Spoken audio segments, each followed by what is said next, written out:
Si subes por el cerro, la Pachamama te esperaría. Por los caminos del incapaz, sigue sus huellas sin descansar. Equador, terra de vulcões. Dueño del tiempo, hermano del sol, labras la tierra con tu sudor. Surges erguido del Yaquiña, tu poncho al viento te agitaría. É uma terra não somente coberta pela névoa, mas também cercada pela mitologia e povoada por animais de reputação legendária.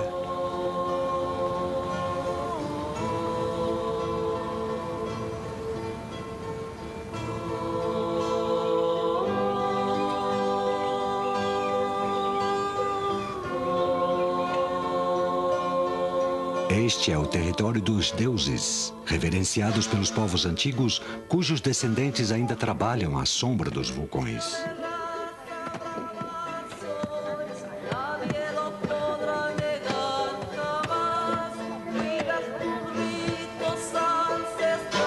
Os vulcões, mais de 30 deles, dominam esta paisagem. Estendendo-se a ambos os lados do Equador, suas cabeças despontam entre as florestas tropicais das terras baixas. Alguns são tão altos que seus picos estão sempre cobertos pela neve e pelo gelo.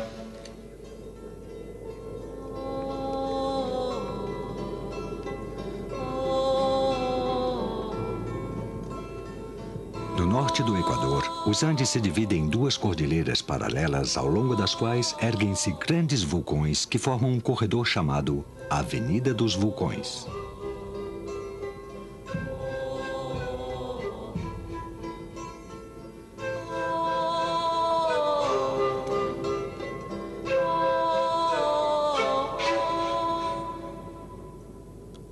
Os picos gelados dos vulcões elevam-se acima das nuvens que sustentam a floresta.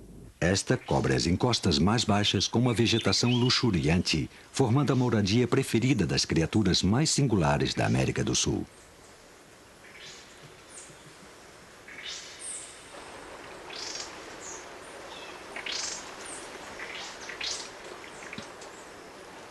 Para os antigos povos andinos, o urso de óculos era uma criatura mítica, um mensageiro dos deuses que habitava nos cumes das montanhas. Mas, até mesmo na atualidade, a história natural desta única espécie de urso da América do Sul continua sendo um mistério.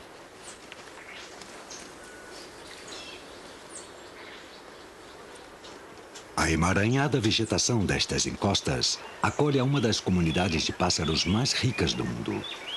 O beija-flor sunagel, de cor púrpura, é apenas uma das 120 espécies de beija-flores que habitam o Equador.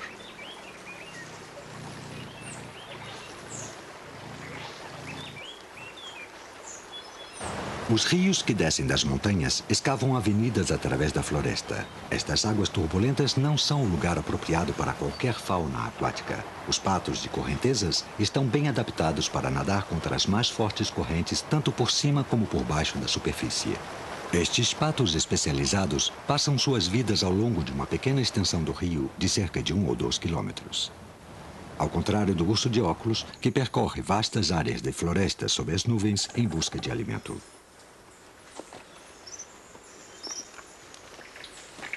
Este filhote de 10 meses já é capaz de subir pelas árvores e aprende a selecionar as frutas que pode comer. Mas nesta pequena árvore, a maior parte dos frutos nasce no extremo dos galhos, que são pequenos demais para suportar o peso dos ursos, mas suficientemente fortes para aguentar os pássaros comedores de frutos. A mãe urso tem sua própria maneira de resolver o problema. Agora, ambos poderão alimentar-se com o fruto caído.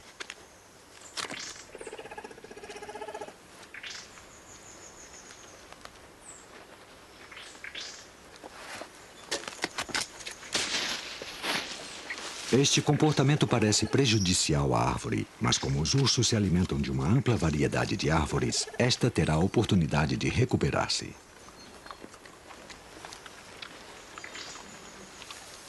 O território dos ursos de óculos estende-se muito além das áreas florestais.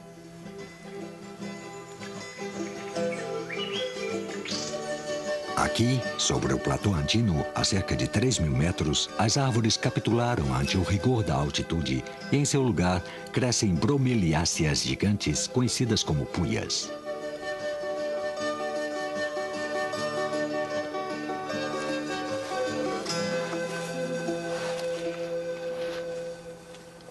Estas plantas florescem apenas uma vez na vida e, por isso, sintetizam muito mais açúcar para abastecer-se de energia e permitir o crescimento de sua espiga, que chega a alcançar 3 metros de altura.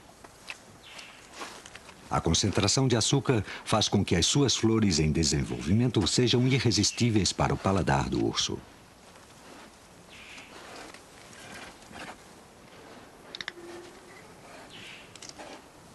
Os beija-flores jogam um papel menos destrutivo para a puia.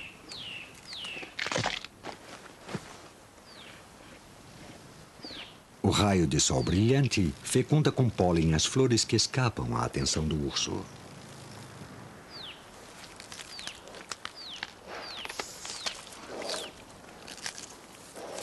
Os beija-flores precisam constantemente de néctar para alimentar-se. No frio platô, onde o número de insetos fecundadores é pequeno, os pássaros são o meio mais eficaz de realizar a tarefa.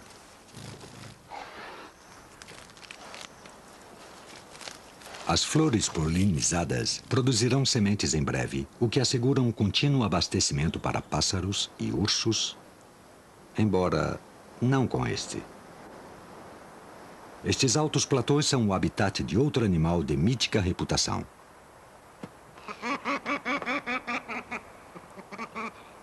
O carcará carunculado é conhecido pelos índios Quechua pelo nome de curiquingue. Ele está representado em suas danças e canções e é considerado como símbolo de boa sorte. Aqui em cima, as minhocas são uma parte importante de sua dieta.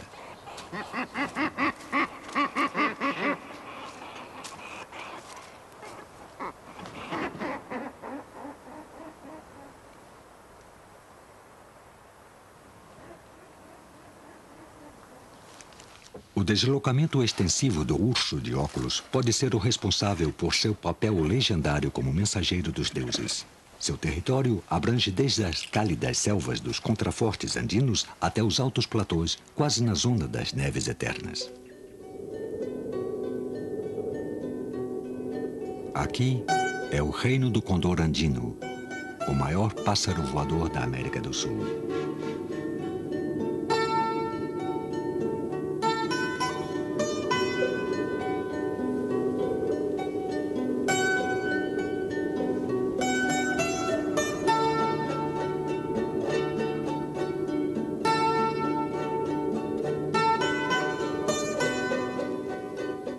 Este inóspito lugar também está habitado por uma das menores aves do mundo, a estrela equatoriana. Habita só em altitudes de cerca de 4.000 metros e se alimenta do néctar das eternas flores da Chuquirauá.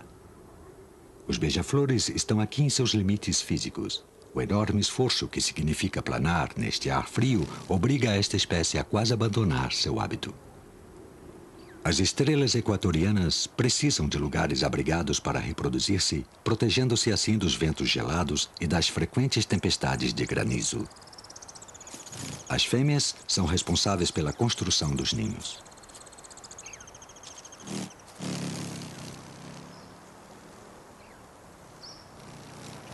Os ninhos são grandes, bem isolados com musgo, cabeças macias de sementes e penas.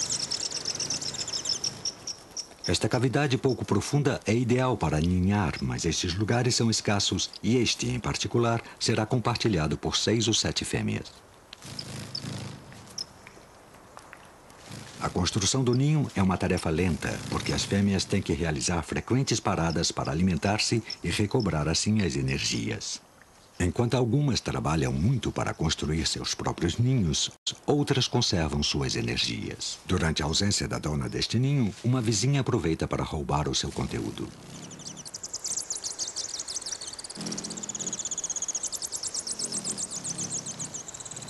Todo o trabalho de uma manhã pode ser em vão. O roubo a esta escala atrasa a construção do ninho e, como este tem que ser grande e aquecido, uma fêmea pode passar até 4 meses para completá-lo.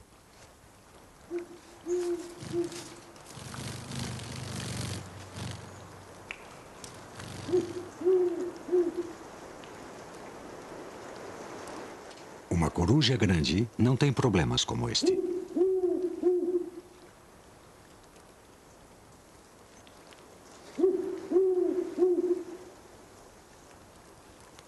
Neste platô, as bromeliáceas gigantes ainda não estão florescendo, mas os ursos de óculos ainda são atraídos por ela. Os perigosos espinhos não são um problema para estes ursos.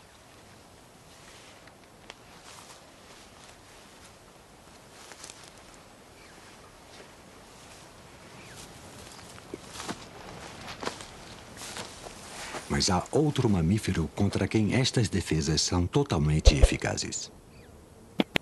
Nos platôs mais remotos, existe uma das criaturas mais ameaçadas e mais difíceis de se ver da América do Sul, a anta montanhesa.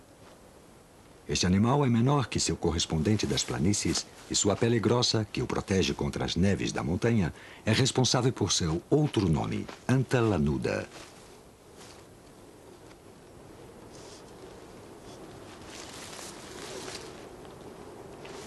Mediante seu sensível olfato, busca plantas que sejam mais moles que a espinhosa puia.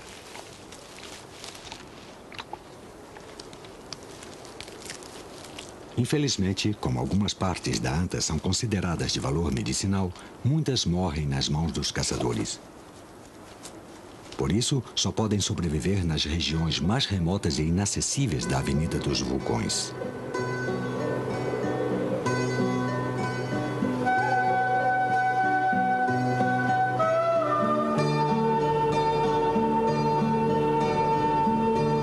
Os picos nevados, o platô se estende sobre um território esculpido pelas geleiras, desgastado pelos ventos e pela água. Desta forma, é o último refúgio para a fauna mais ameaçada do Equador.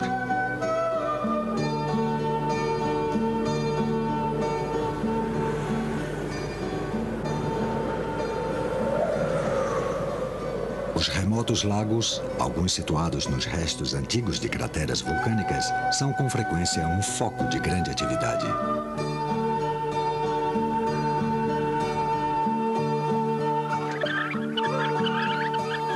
Apesar de suas águas frias, nestes sobrevivem suficientes insetos aquáticos e larvas para manter uma densa colônia de mergulhões prateados. Agora estão construindo balsas para as bases de seus ninhos. O material flotante para a construção de ninhos está escasso e a competição para obtê-lo é muito grande.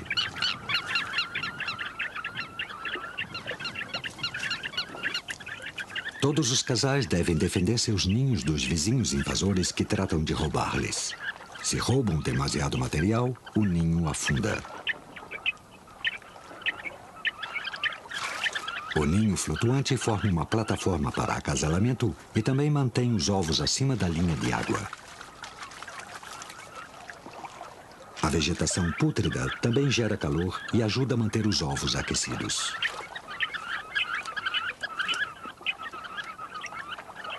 Logo que os filhotes saem da casca, os pais abandonam os ninhos e levam a família para águas abertas.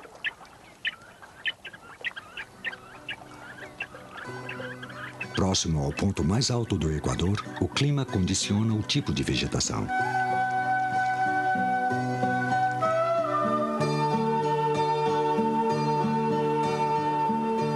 As plantas crescem amontoadas próximas ao solo e suas folhas cerosas resistem ao vento devastador, às extremas temperaturas e à intensa radiação ultravioleta.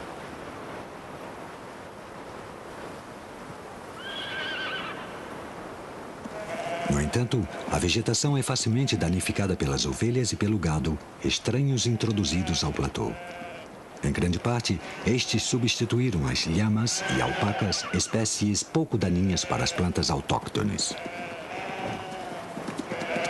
A agricultura também ocupa há muito tempo grandes áreas do platô. O vale fértil que existe na Avenida dos Vulcões tem sido ativamente cultivado há milhares de anos.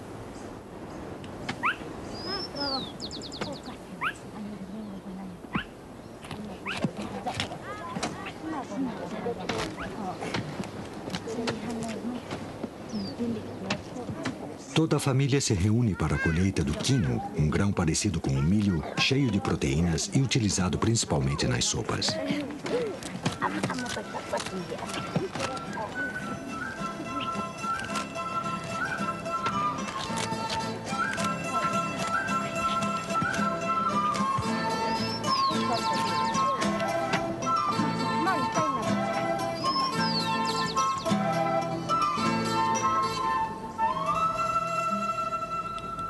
Embora na atualidade as pessoas que vivem nos vales cultivados raramente veem os condores andinos, este animal continua sendo um símbolo de poder e virilidade masculinos.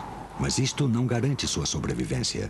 No Equador, só restam menos de 100 exemplares e estão limitados aos platôs mais remotos, onde muitos dependem das desgraças dos animais selvagens introduzidos.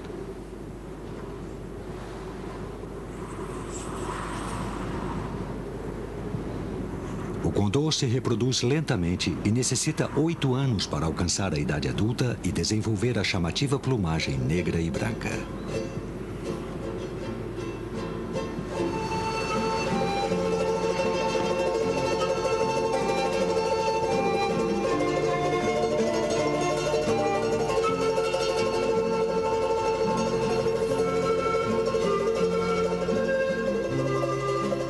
No passado, muitos platôs pertenciam a grandes fazendas, mas as reformas agrárias aboliram a maior parte delas, deixando os cavalos e o gado livres como animais selvagens. Hoje, os corpos dos que morrem são o ponto de atração para os carniceiros famintos.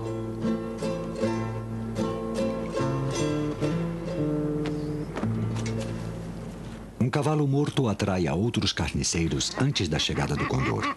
Os carcarás têm crias para alimentar e o cadáver é uma possível fonte de alimento para vários dias. Mas nem eles, nem o gavião vermelho podem se alimentar até que a dura pele seja rasgada. Este papel pertence ao condor. Estes urubus do Novo Mundo aproveitam os fortes ventos do platô para elevar-se e buscar carniça sobre uma grande área.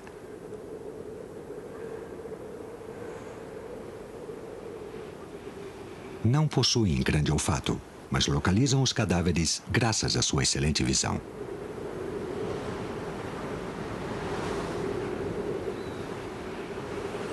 Têm receio em pousar na terra e com razão. Do momento que estão com os buchos cheios, têm muita dificuldade em levantar voo e se transformam em presas fáceis para os fazendeiros que, por engano, pensam que são responsáveis pela morte de seus animais domésticos. Desta forma, podem passar dias para pousar e se alimentar. Com a chegada dos condores, os carcarás e os gaviões mantêm-se à distância.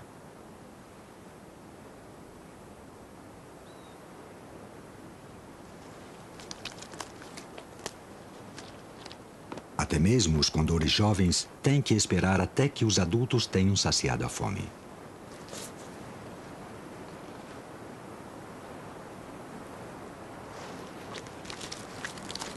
Embora tenha um poderoso bico para dilacerar a carne, o condor não tem garras suficientemente fortes para carregar presas vivas, como é a crença da população local.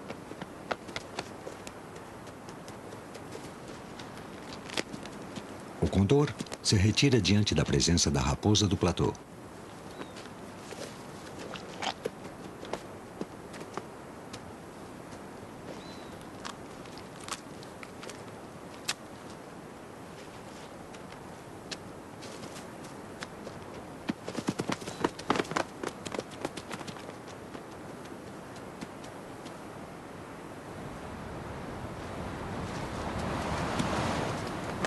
Normalmente, estas raposas caçam pequenos roedores e coelhos no platô, mas não desperdiçarão a oportunidade de satisfazer sua fome em uma carcaça tão grande.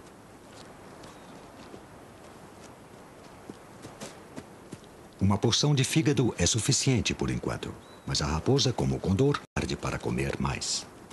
Os carcarás têm famintas bocas para alimentar. Agora que a raposa se afastou, eles têm finalmente sua oportunidade para comer.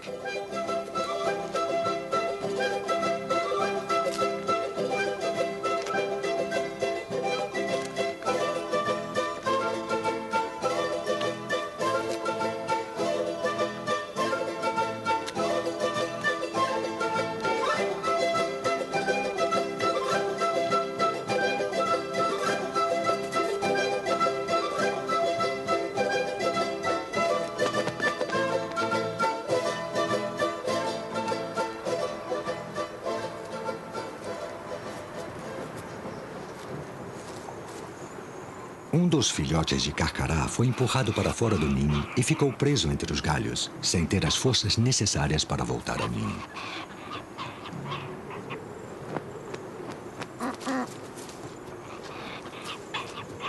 Os pais chegam com alimento, mas os pedidos de ajuda não são atendidos.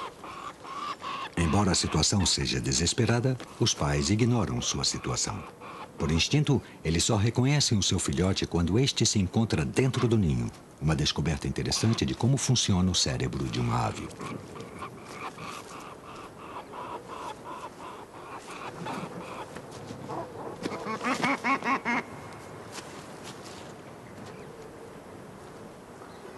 Com quase 6.000 metros de altura, os grandes vulcões encontram-se no caminho dos ventos provenientes do Oceano Pacífico e da bacia do Amazonas. O ar carregado de umidade se condensa em forma de nuvens.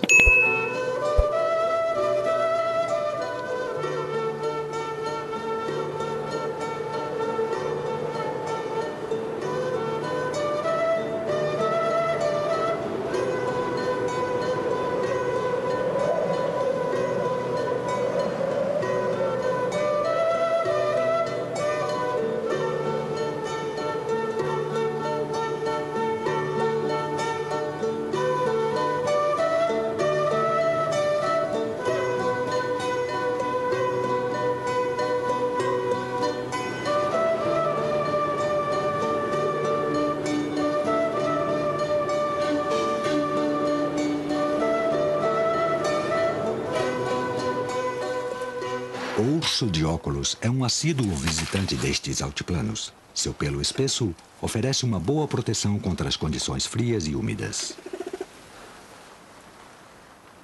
Habitualmente solitários, os machos e as fêmeas juntam-se no período de acasalamento.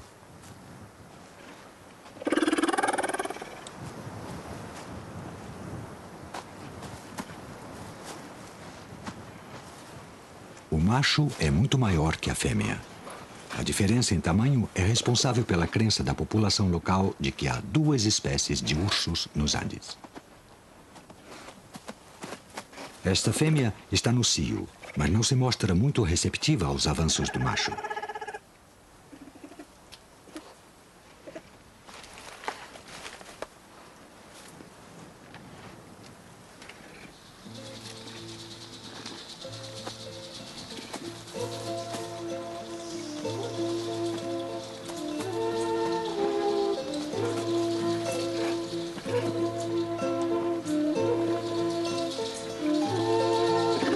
Estes picos nevados inspiraram muitas crenças antigas.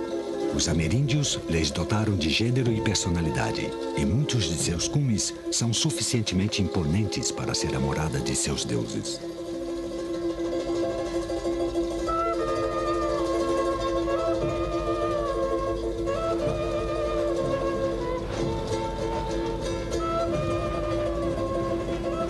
Em um certo sentido, eles estão vivos. Os vulcões do Equador encontram-se entre os mais ativos dos Andes. As tranquilas crateras fumegantes são apenas uma leve mostra de sua explosiva violência.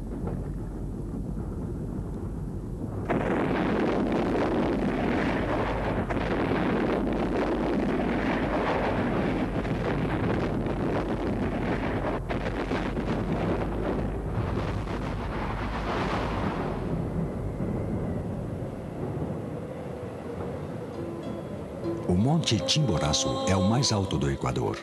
Embora seja um vulcão há muito tempo extinto, Taita, o pai Chimborazo, é, segundo a mitologia dos indígenas Curuá, o criador e protetor de sua raça.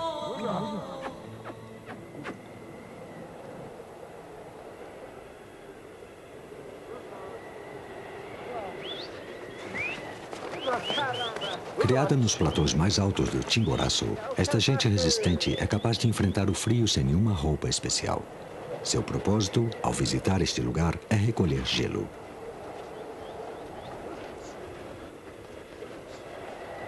Esta mina de gelo foi utilizada durante muitos anos. É uma geleira fóssil, cuja capa de cinza foi gradualmente retirada por muitas gerações. A coleta de gelo faz parte dos costumes da família de Felipe Reyes há muitas gerações. O gelo está cortado em blocos de cerca de 23 quilos de peso cada. Um burro ou uma mula de carga carrega 2 blocos. Provavelmente Provavelmente, a tradição teve início para satisfazer a demanda de gelo da acalorada população costeira de Guayaquil. Mas atualmente, o gelo se destina apenas à cidade montanhesa de Riobamba. Atualmente, as pessoas possuem geladeiras e freezers, mas no mercado de Riobamba, o gelo proveniente do pai Chimborazo ainda tem muitos compradores, talvez devido às suas propriedades místicas.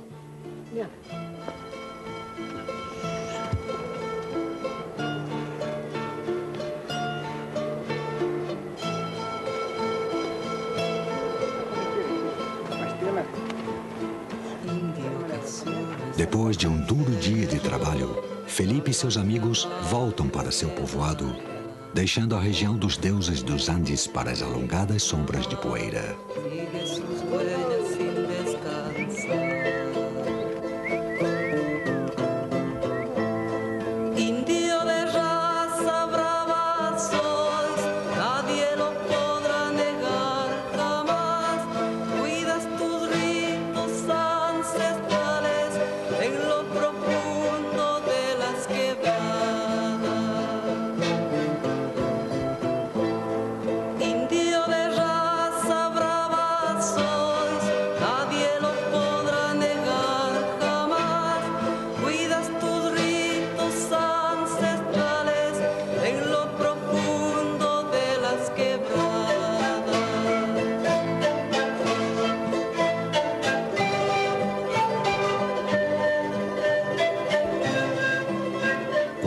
Chega, os mergulhões prateados preparam-se para dormir, enquanto estranhas criaturas começam a aparecer no platô.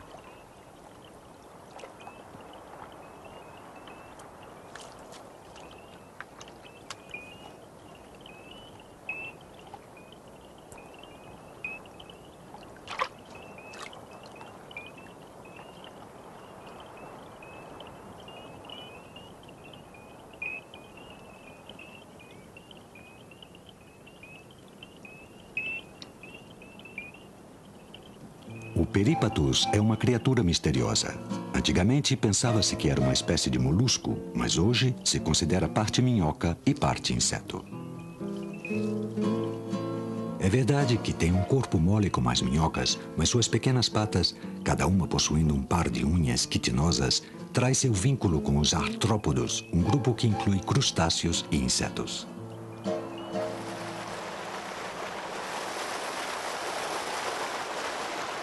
Próximo aos rápidos córregos, surge um rato, mas não é um roedor qualquer.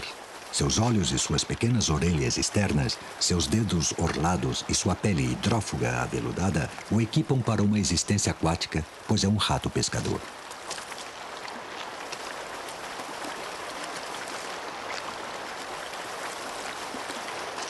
Nas proximidades, esconde-se uma das rãs mais singulares do mundo, a Gasteroteca, ou rã marsupial.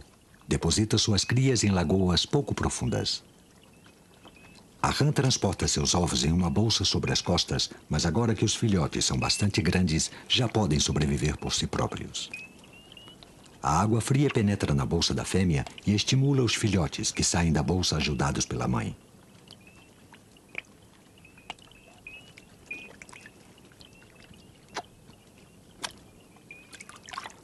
Aqui, nas pequenas lagoas, os filhotes de rã já bastante crescidos estão relativamente a salvo, mas os peixes que dormem junto ao córrego estão em perigo. O rato pescador pode localizá-los graças a seus bigodes, uns pelos longos que podem detectar a menor vibração na água. O rato pescador ataca. Para seu tamanho, é um tenaz assassino, mas o peixe é tão grande quanto ele.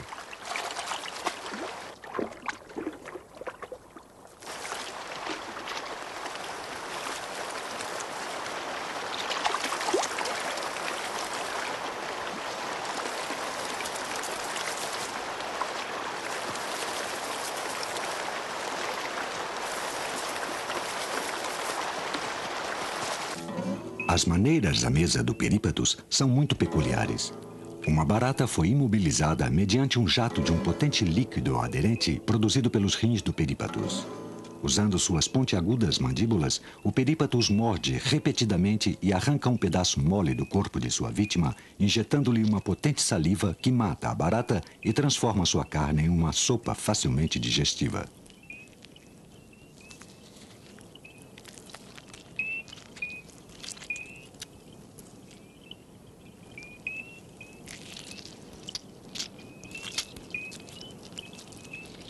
Pode passar até 3 semanas para que o perípatus volte a se alimentar. Enquanto isto, reporá sua carga de líquido aderente, preparando-se para a próxima presa.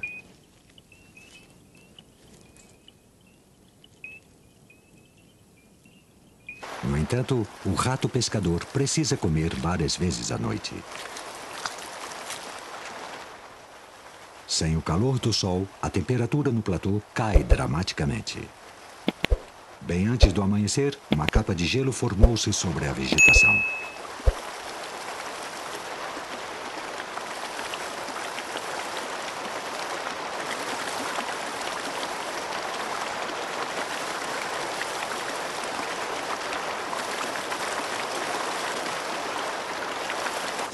Na gelada noite do platô, é fundamental manter-se seco.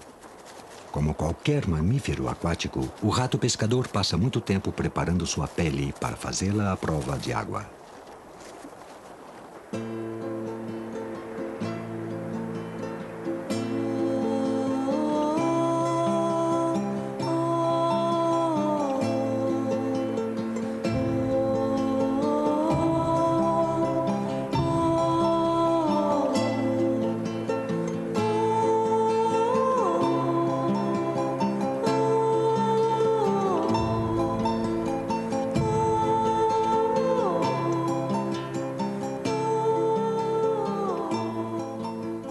Quando começa a amanhecer, ele não se aventura mais fora de seu esconderijo.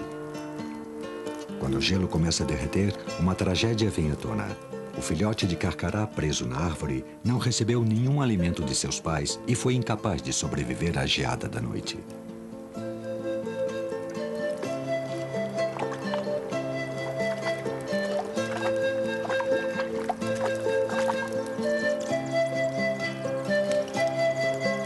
Os pássaros estrela equatorianos passaram as horas de escuridão em um estado de torpor quando seu ritmo cardíaco se reduz 20 vezes com relação ao dia. Esta é a única maneira que tem para conservar a energia suficiente para passar a noite. Agora, se aquecem à medida que o sol esquenta as paredes de sua cavidade.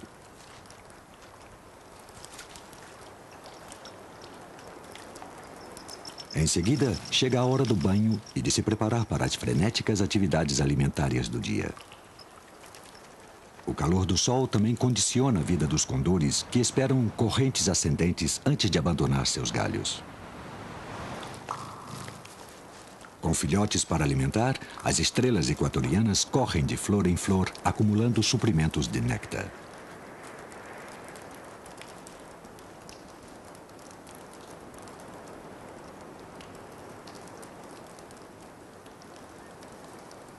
As perspectivas para o filhote de carcará sobrevivente são agora melhores, pois recebe uma atenção total de seus pais. Os adultos estão caçando lagartos que se aquecem ao sol.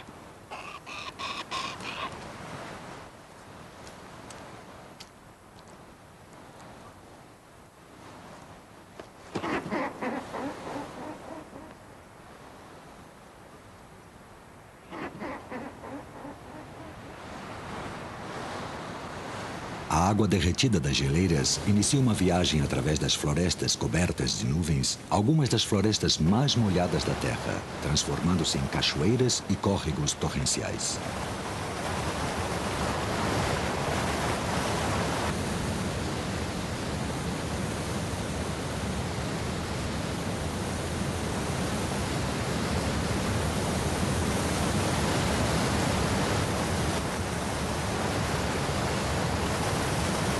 A enorme força destes rios transporta constantemente a terra úmida dos Andes e seus nutrientes vitais para as florestas tropicais mais baixas.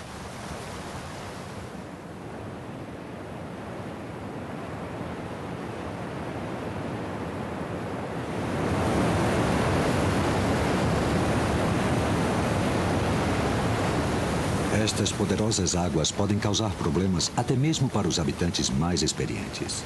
Os patos de correnteza têm agora 2 crias para cuidar, mas a atenção dos pais se desvia momentaneamente por causa de um pequeno siluro que a mãe pescou.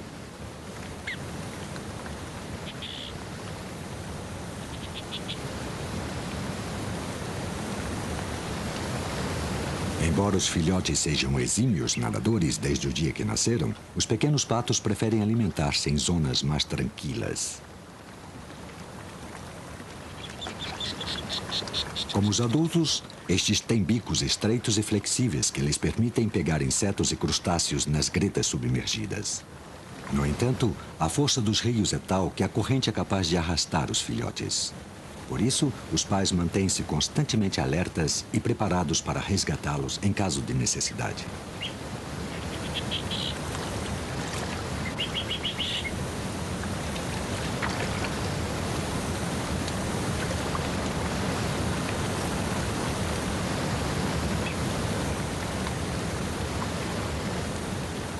O que ela pode fazer é guiar o pequeno pato pelo caminho mais seguro através da corrente e pô-lo a salvo junto ao resto da família.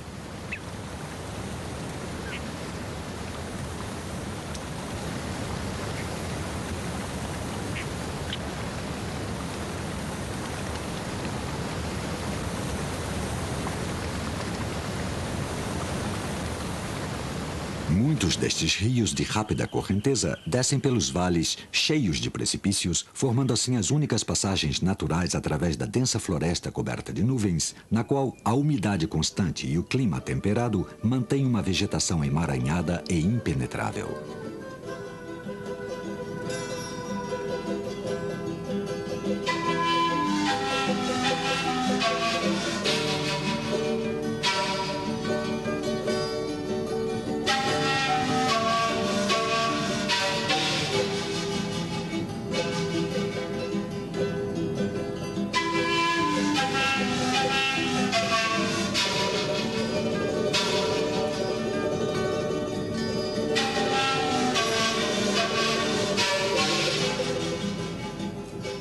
As árvores estão carregadas de plantas epífitas. Não são parasitas, mas crescem com a umidade e os nutrientes retirados da úmida atmosfera e dos troncos gotejantes. Mesmo diante de tal variedade rica de vegetação, o urso de óculos escolhe alimentar-se de bromeliáceas, que representa metade da sua dieta.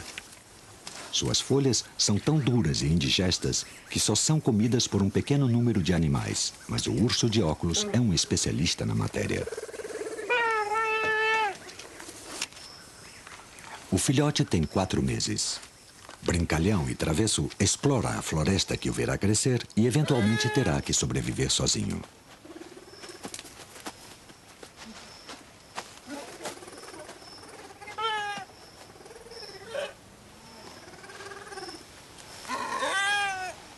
A mamãe urso gosta de estar perto de sua cria.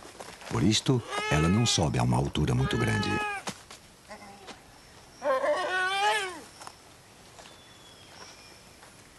Afinal de contas, há muitas plantas suculentas próximas ao solo.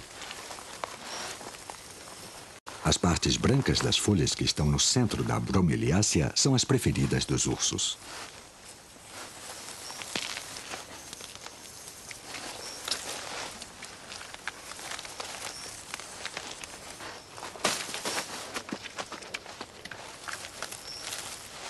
O filhote ainda não é bastante forte para arrancar o centro da bromeliácea. Mesmo nesta idade, ainda depende do leite materno. O ursinho acompanha a mãe durante quase um ano. Aprende a conhecer o terreno, os sons da floresta e a identificar as plantas e as frutas comestíveis.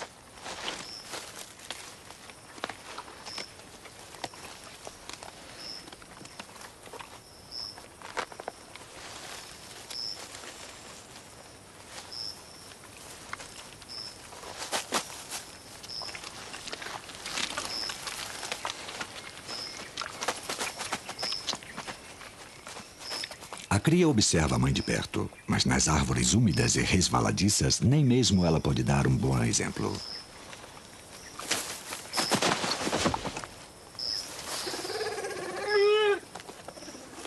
Não estava longe do solo e tanto a mãe como o filhote não parecem muito perturbados pelo acidente.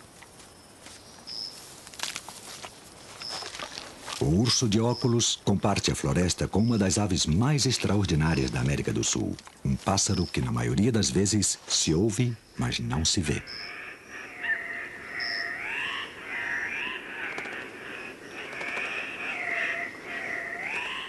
Durante todo o ano, os machos se reúnem em zonas tradicionais de cortejo. Cada um ocupa seu próprio lugar, que deve estar limpo de folhas para que possa ser visto mesmo nesta emaranhada vegetação. Os machos formam o que se conhece como leques e começam a se exibir para atrair as fêmeas.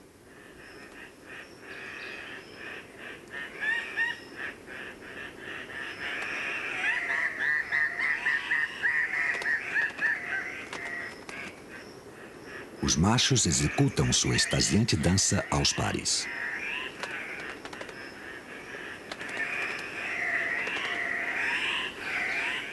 A chegada de uma fêmea causa uma grande agitação entre os machos.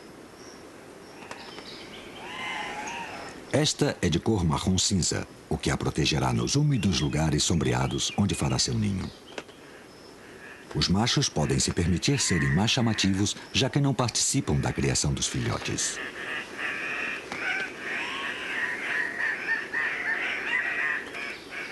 Cada macho tenta desesperadamente atrair a atenção da fêmea. Ele não se apressa e não aceitará qualquer pretendente.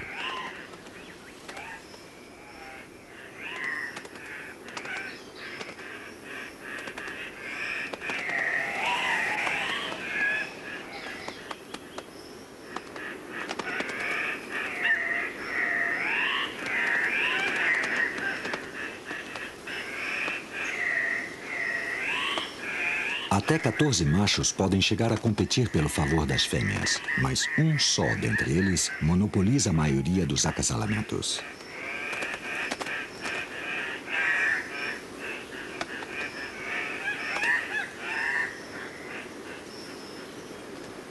Apenas alguns leques foram descobertos no Equador, pois estão situados em lugares muito inacessíveis. Infelizmente, estas florestas de nuvens estão se reduzindo. Diferentes tipos de avenida estão sendo abertas nos vales à medida que grandes quantidades de árvores estão sendo derrubadas para a agricultura.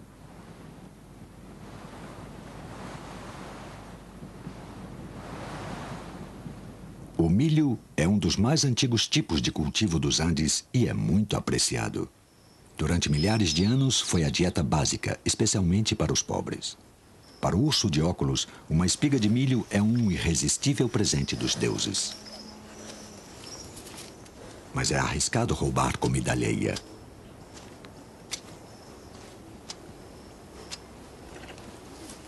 O urso colhe o milho quando está tenro e doce, um pouco antes de estar pronto para a colheita.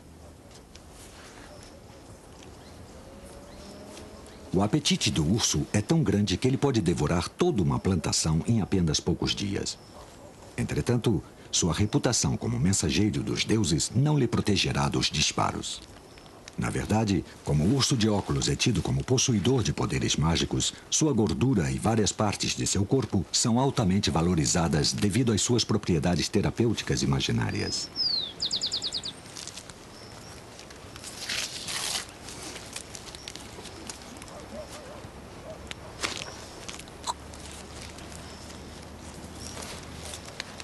Um pássaro carpinteiro carmesim é outro visitante da floresta que encontrou uma nova fonte de alimento.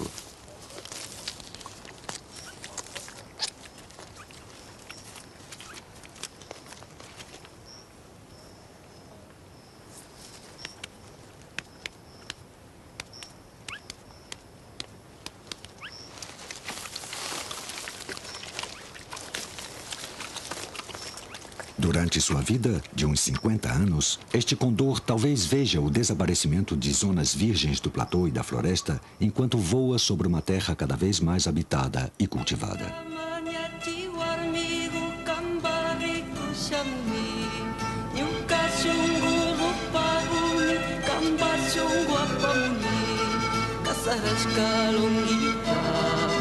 Cascadillas, sirigueiro, o cabo amigo, amigo, ali, ali, causa chuva.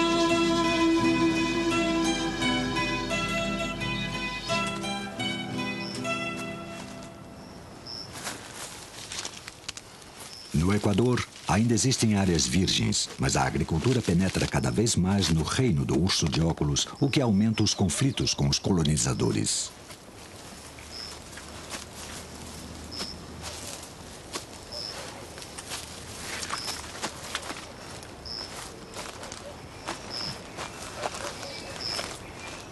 Quando este ursinho abandonar sua mãe, precisará estabelecer seu próprio território. O que não sabe é que seu mundo está cada vez mais reduzido e fragmentado. Com sorte, restarão platôs e florestas de nuvens quando este urso estiver preparado para procriar. A grande altitude das montanhas e sua proximidade do Equador fazem da Avenida dos Vulcões uma combinação única. Só se conservarem as áreas naturais que ficam no Equador, as montanhas continuarão sendo a morada não para os deuses, mas para uma comunidade muito especial de animais e plantas, da qual ainda temos muito que aprender.